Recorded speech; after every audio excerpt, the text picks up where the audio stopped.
Okay mga ka-TH, may papakita ko sa inyo ngayon. Remarker dito sa puno ng nyog. Papapansin natin itong dot. 1, 2, 3.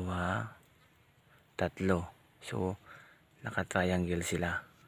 So, ibig sabihin, lock ito sa south. So, ang target natin is panarty tayo.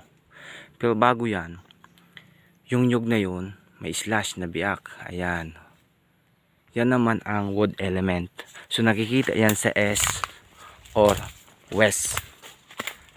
S or 135. So ito, target nito is papuntang 315. 135 siya. Dahil meron niyang nyug na yan, marker or US.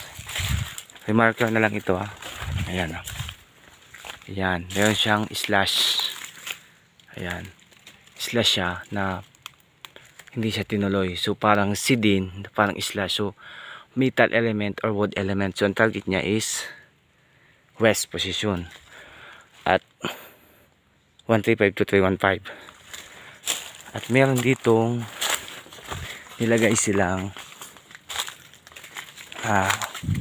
ayan, marker. Ayan. Makikita natin dito yung face marker. Ayan.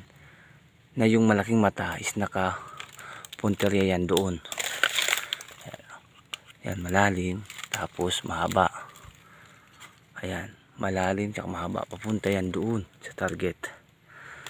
So ang lock naman sa 45 degree. Yan, ito yung lock sa 45 degree. Ayan. So doon tayo sa spot natin. Napakaganda.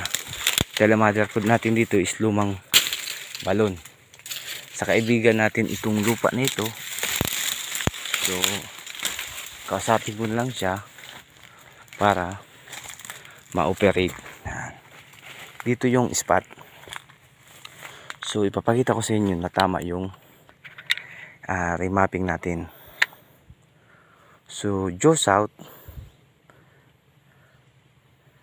tayo, makikita yung nyug na yan na may naka-triangle na dot. Triangle na dot yan. Sa 2, 3 ka-triangle. Tapos sa 135 natin, yung nyug na yan na may slash. Pakita ko sa inyo. Ayan. Pa 135 yan. 135, yan, tatamaan. Din yung nyug naman, yung parang may slash na pasi or hindi tinuloy na slash sa puno ng nyug. Ayan. Lock naman yan for JOS. Ayan, sa likod ng ayan. Pwede kakao. Ayan. Tapos lock natin sa 45 degree yung nyug na yun. So kuha na natin ng degree yung face marker na yun. Yung face marker na yan is naka 40 degrees lang siya. Ayan. 40 degrees ang face marker natin. Mali. 50 degrees.